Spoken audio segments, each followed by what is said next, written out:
আসসালামু আলাইকুম বন্ধুরা, কেমন আছেন আপনারা সবাই? আশা করি আপনারা নিশ্চয়ই ভালো আছেন।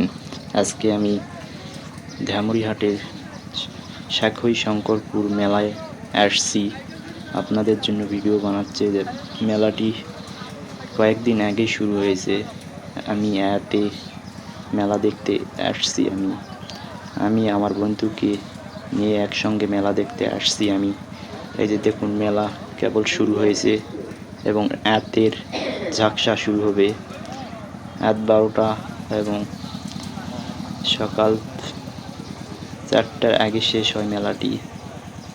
আর সার্কেস আছে। আর এই সাইডে দেখুন কি সুন্দর বাজন, এবং আপনারা বাজন শুনতে পাচ্ছেন না। এবং মেলার নাম ঢাকা একে সার্কাস এই মেলাটি আয়োজিত করেছে। আসসালামু আলাইকুম।